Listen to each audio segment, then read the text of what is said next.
Gars, Massa, hier quand je suis rentrée là, ça n'allait pas. J'avais un peu le vertige et j'avais le ventre qui tournait. Peut-être que c'était la famine.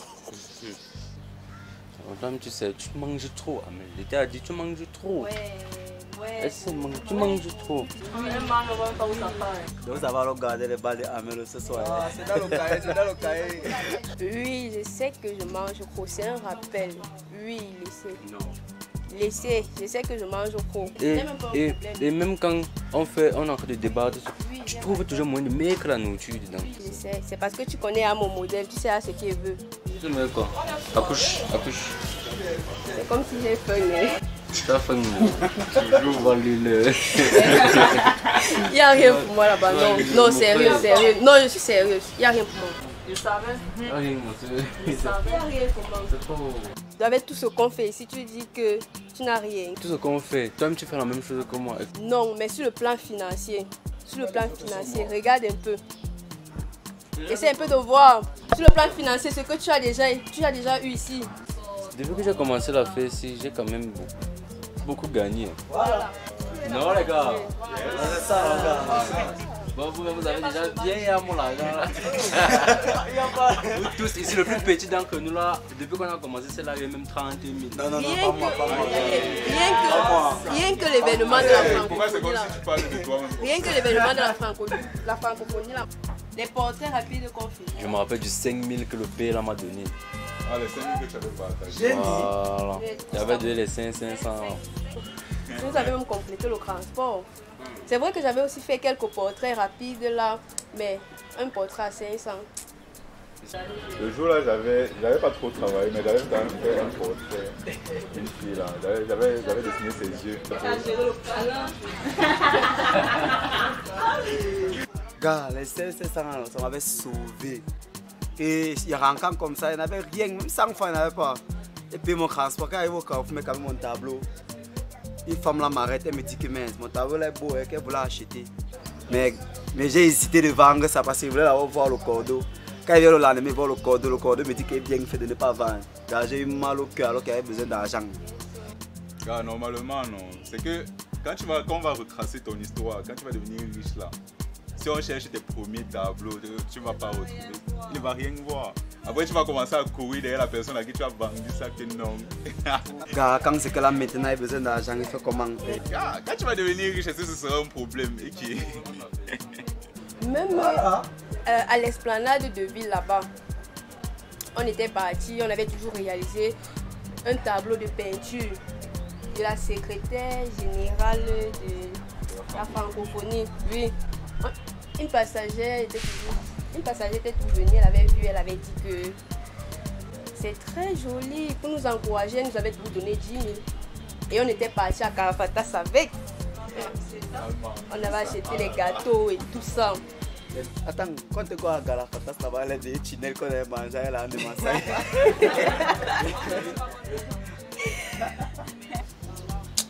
Allô?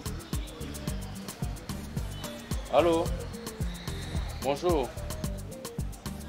Ah oui, je suis au musée, Cordo, je suis au musée. C'est au cordeau. Ah non, je vais passer tout à l'heure. Il veut quoi? Ok, en tout cas, je suis là toute la journée. Il veut quoi?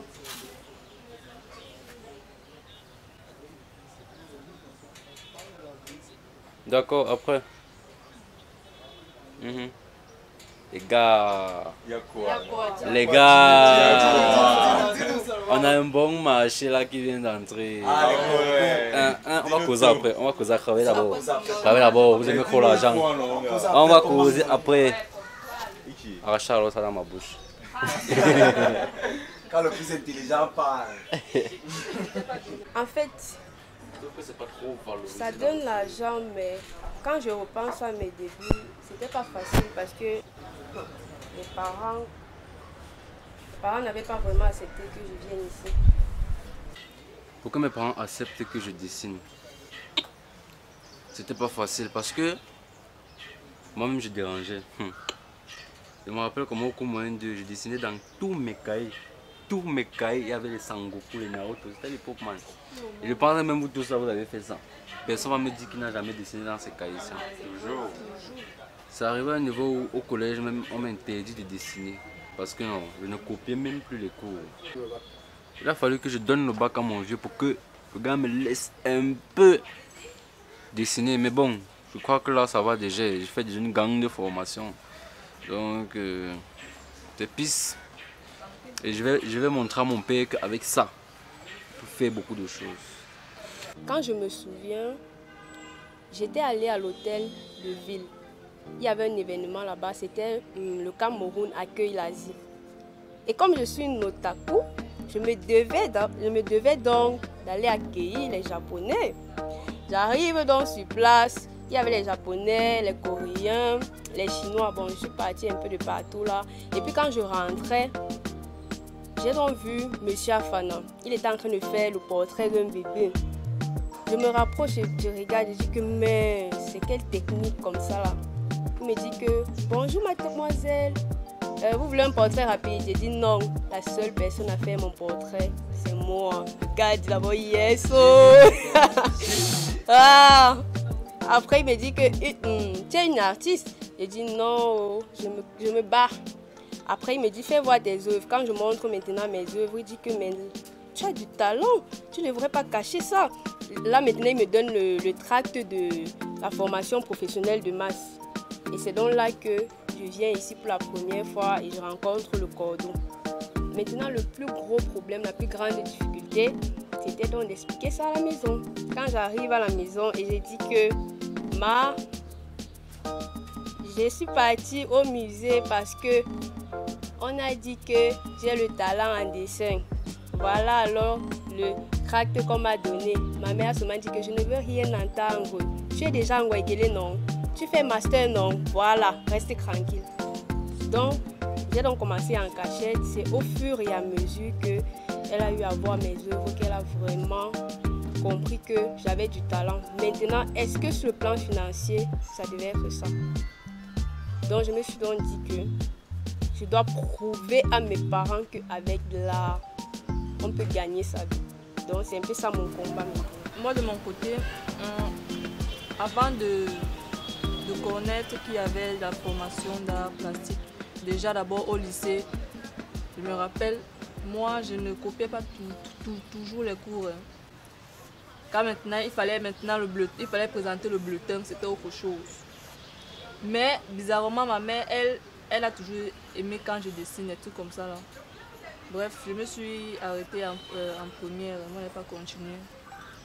Après, je suis allée parler de ça à mon grand-père que moi je veux plus faire dans l'art. Il m'a dit qu'il n'est pas avec moi. Puisqu'il bavardait, alors bien, hein, pas petit. Il dit que ah, ça va. Je suis partie et parce qu'il ne voulait même plus payer, il ne voulait plus payer mon école. J'ai dit que ça va, je ne vais pas mourir, je suis partie.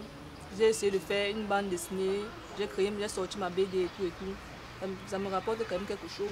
Ce qui fait que quand je serai chargée comme une trafiquante d'armes, je vais ouvrir le restaurant à ma mère. Je vais construire une fondation pour les démunis, pour aider les petits, qui n'ont pas les SDF là, non.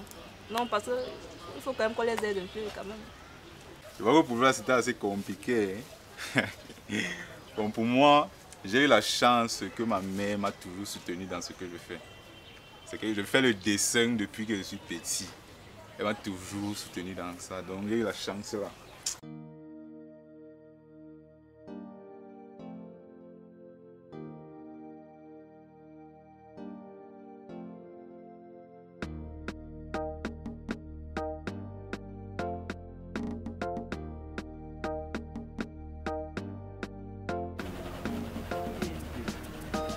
Je vous suivais parler tout à l'heure. Chacun racontait son histoire, des histoires assez touchantes et émouvantes. Tout ce que vous étiez en train de dire est une réalité, hein, parce que nous-mêmes, vos aînés, nous sommes passés aussi par là. Cette turbulence, cette tribulation vis-à-vis du dessin. Ah, le dessin, c'est pour les nuls, ah, c'est pour les ratés. Ah, pensez que ça peut vous apporter quoi? Au lieu d'étudier, tu es là, tu dessines. Ça frustre. Non? Mais lorsqu'on reste tenace sur ce qu'on croit, on y arrive. C'est pourquoi vous voyez beaucoup des artistes aujourd'hui qui émergent. Ils ne se sont pas laissés décourager face à des situations pareilles. On leur a fait savoir que là, ça ne servait à rien, là, c'était pour les nuls et tout ceci. Mais aujourd'hui, lorsqu'on regarde autour de nous, même ceux-là qui vous disent que l'art ne sert à rien sont touchés par les œuvres faites par les autres. Ils sont fascinés, ils sont émerveillés quand ils sont devant un dessin. Ah, c'est toi qui as fait ça? Ah, ils sont dépassés. Mais à quoi sert donc de pouvoir refuser à son enfant de faire ceci, mais on est plutôt intéressé par ce que les autres font. J'aime à dire souvent pour m'amuser avec certaines personnes que celui qui a conçu le monde, c'est un artiste. Et il a transmis ses gènes à ceux qu'il a créés. Alors, l'être que nous sommes, tout le monde a ce brin d'art, cet amour en soi. Ça fait que aujourd'hui, avec l'avancée de la technologie, l'art prend une autre tournure encore. Parce qu'on a des machines qui sont créées, on a des voitures que nous voyons. Tout est fait par des artistes à partir du dessin. Les plats dans lesquels on mange. C'est quelqu'un qui est assis, qui s'est assis, il a dessiné une maquette et il a façonné avec de l'argile et on a... Vous voyez un peu. De manière économique, ça apporte énormément de devises dans les pays qui sont développés. Parce que pour qu'une voiture que vous voyez soit en train de rouler, il est passé par des dessins, par des maquettes faites en argile, puis filmé et introduit les données dans des machines et sortir la voiture que vous voyez aujourd'hui. Tout est parti de la main. Mais on ne réalise pas ça. Et ça fait entrer énormément d'argent dans un pays. Les pays qui ont par exemple des grandes usines de fabrication de voitures.